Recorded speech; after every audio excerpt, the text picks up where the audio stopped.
voces de la sociedad civil y los movimientos sociales. Aquí comienza una entrevista JGM.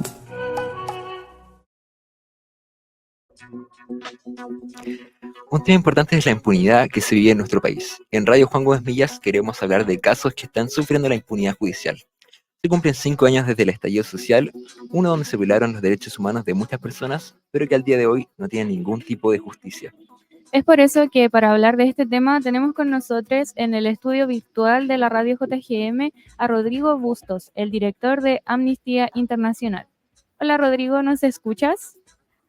Hola, muy buenas tardes, sí, les escucho bien. ¿Ustedes también? Sí, también. ¿Cómo estás? Muy bien, gracias. Le agradezco la invitación también para conversar de estos temas. Estaba escuchando también recién la conversación sobre temas vinculados a la violación de derechos humanos a la dictadura, así que me parece muy importante conectar esos tiempos también con la violación de derechos humanos de los últimos años. Gracias, sí. En este mes que es tan importante hablar de esto.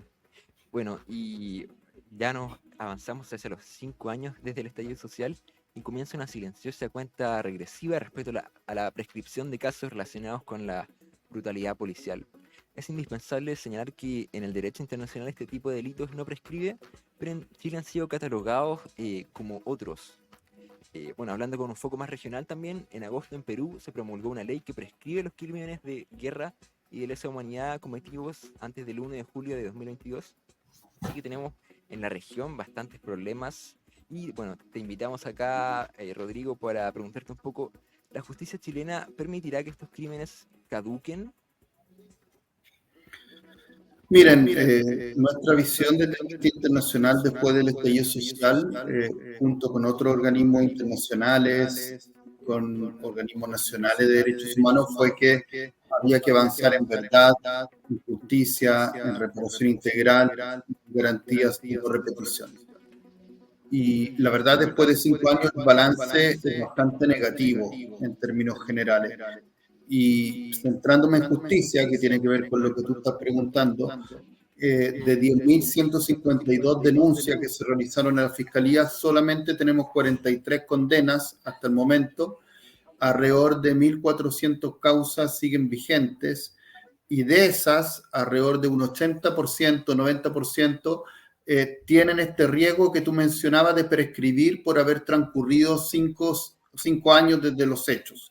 Entonces, el panorama es bastante desolador porque el Estado de Chile no ha cumplido con su obligación de esclarecer los hechos y sancionar a los perpetradores de violación a los derechos humanos.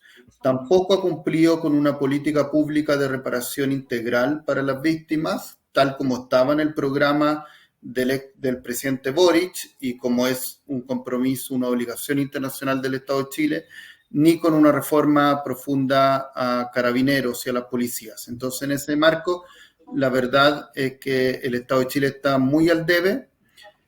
Lo que sí, en este contexto, nos ha parecido que es una cierta luz de esperanza la formalización de 3 ex altos mandos de carabineros, los ex generales Yáñez, Rosas y Olate, por su responsabilidad en la violación de derechos humanos cometida durante ese periodo histórico.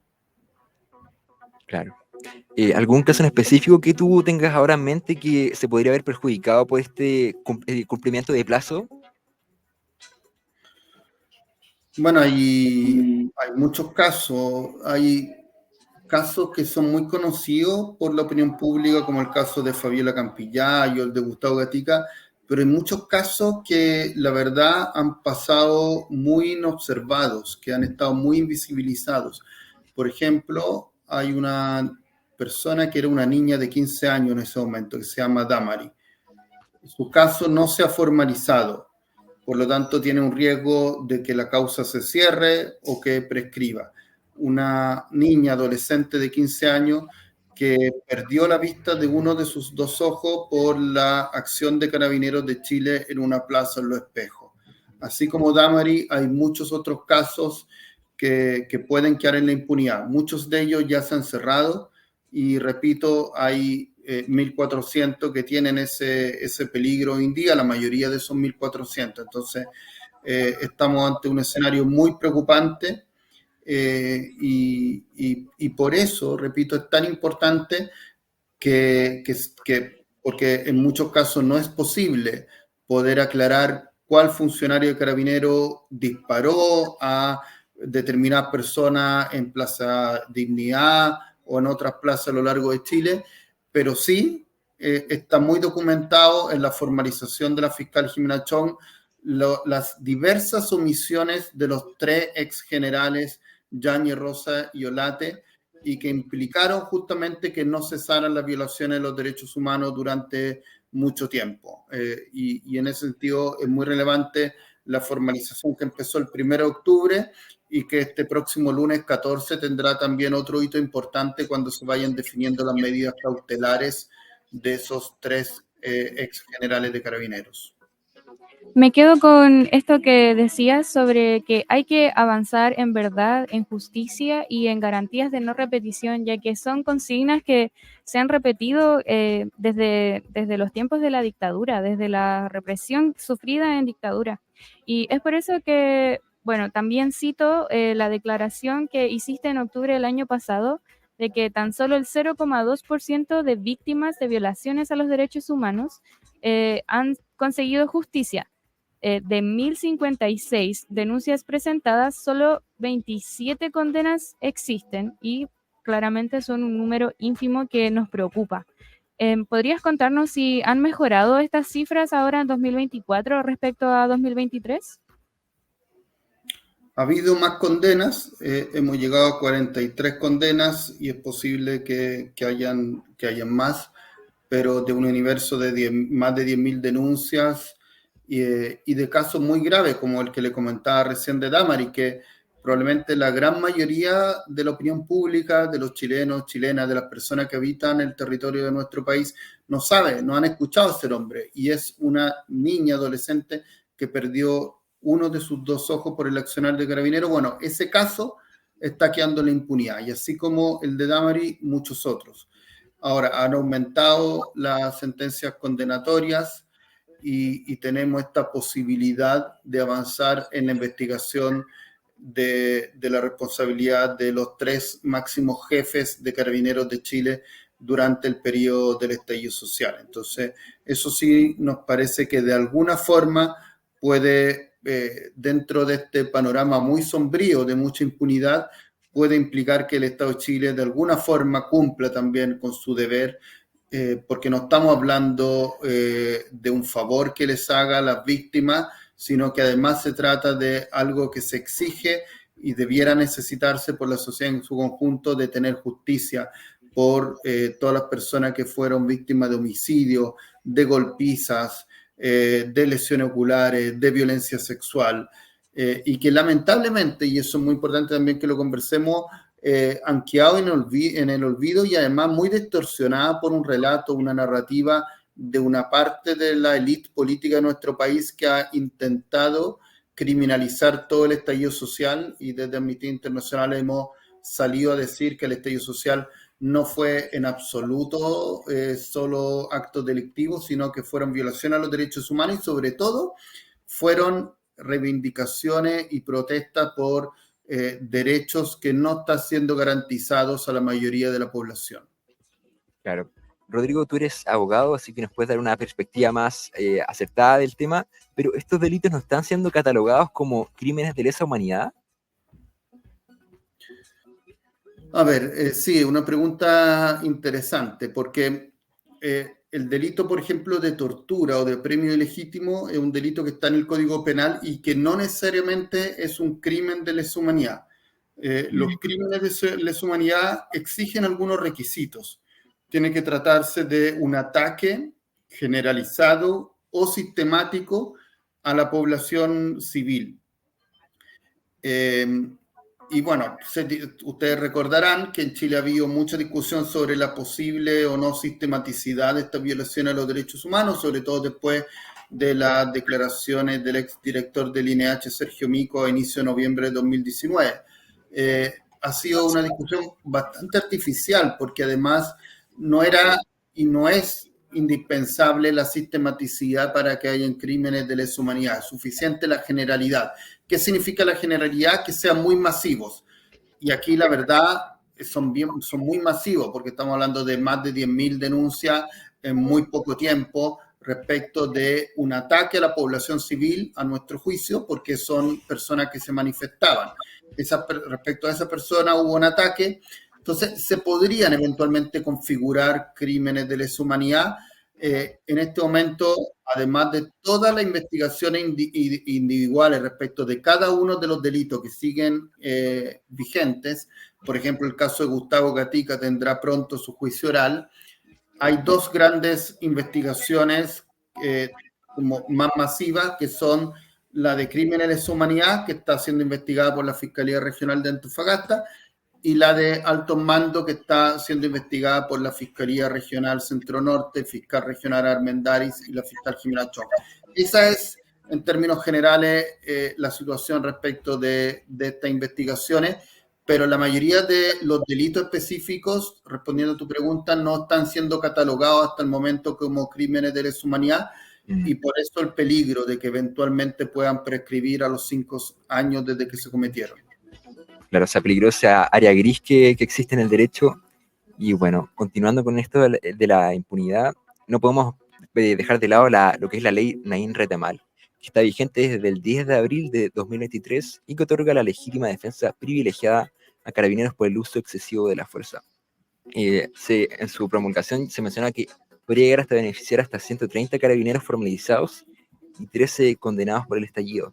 Te queríamos preguntar, Rodrigo, desde Amnistía Internacional, ¿qué rol está jugando hoy la ley Naín Retamal? Te agradezco la pregunta, porque lo que habríamos esperado después del estallido social es que avanzáramos en reformas legislativas y en políticas públicas que resguardaran de mejor manera el derecho a manifestarse, que fue vulnerado de manera tan masiva durante el estallido social. Recordemos que en Chile el derecho de reunión está regulado no en una ley, sino en un decreto supremo de 1983, el decreto supremo 1086, de plena dictadura civil-militar, un decreto supremo absolutamente incoherente con los estándares internacionales de derechos humanos. Entonces, voy a responder tu pregunta, pero lo que se habría esperado que en estos 5 años hubiéramos avanzado en reformar ese decreto, en tener una ley que resguardara adecuadamente el derecho a reunión, a poder manifestarse, a protestar legítimamente. Y sin embargo, eso no se ha hecho, y lo que se ha hecho es avanzar en leyes que pueden implicar un retroceso para quienes se manifiestan, porque puede implicar impunidad para quienes hagan uso ilícito de la fuerza, y no solo en contexto de manifestaciones, sino también respecto de actos de delincuencia común.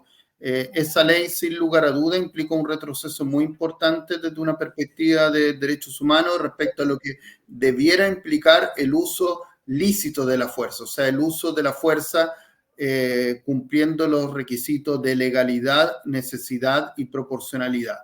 Y sin embargo, se terminó aprobando en el Congreso y promulgando por el presidente de la República. No está claro aún qué efecto puede llegar a tener en las causas del estallido social. Se ha aplicado en una causa hasta ahora, podría llegar a aplicarse en otras.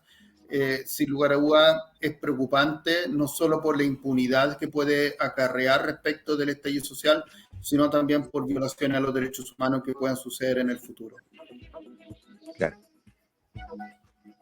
Bueno, queríamos preguntarte finalmente, para ir cerrando ya, ¿qué mensaje hace Amnistía Internacional al Estado y a las fuerzas de orden y seguridad, especialmente pensando en que se viene una nueva conmemoración del 18 de octubre, que recordamos también que cae un día viernes y podríamos estar frente a una masiva convocatoria? Entonces, ¿qué mensaje tiene Amnistía Internacional para el Estado, para la orden, para las fuerzas de orden? Voy a tomar tu pregunta en el siguiente sentido. Por un lado, el Estado tiene deberes de avanzar en verdad, justicia, reparación y garantías de no repetición. Tú señalabas muy bien antes que eso es una frase en algún caso podía parecer un eslogan respecto de los crímenes de la dictadura y sigue muy vigente respecto del estallido social. Entonces el Estado tiene ese deber, pero también tiene el deber de entender que la manifestación, que la protesta no es un peligro para la sociedad, al contrario, es un derecho de todas las personas que tiene que ser garantizado, resguardado, protegido por parte del Estado y las fuerzas de seguridad. Por lo tanto, ese es el llamado que hacemos para el próximo 18 de octubre, para el próximo 25 de octubre o para otras fechas. Y me permito hacer un llamado muy breve adicional a la opinión pública, a la ciudadanía en general, al pueblo, en el sentido que recuerde que las demandas que se enarbolaron en el estallido social, cuando el 25 de octubre del 2019 tuvimos millones de personas en las calles, en Plaza Dignidad, a lo largo de todo Chile, era por demandas plenamente legítimas y plenamente vigentes. Y por eso desde Amnistía Internacional en nuestras redes sociales estamos haciendo una campaña que se llama ¿Qué pide tu cartel? Porque lo que pedíamos las personas en esos carteles hace 5 años atrás sigue vigente y tenemos que recordárselo a las autoridades y al Estado de Chile. Gran iniciativa. Sí, muchas gracias, Rodrigo, por estar aquí en el Vista Panorámica. Agradecemos mucho tu visión también y puedo preguntarte cuáles son las redes sociales de Amnistía para que nuestra audiencia pueda ir a buscarles. Sí, por supuesto. Bueno, la página web es www.amnistia.cl y las redes sociales son, bueno, tenemos Amnistía en Twitter. Si ustedes ponen Amnistía Chile en Twitter van a poder encontrar. Y también en Instagram, si pone Amnistía Chile van a poder encontrar, aquí no recuerdo exactamente el nombre, pero van a poder encontrar muy fácilmente. Y también estamos hace un tiempo atrás en TikTok, así que invitamos a las personas a suscribirse, a seguir nuestro mensaje, a compartirlos y a seguir indignándose con la injusticia, a activarse, a movilizarse respecto de toda la injusticia que siguen ocurriendo en nuestro país. Gracias. Muchas gracias, que estés muy bien. Muchas gracias a ustedes y por el trabajo que hacen.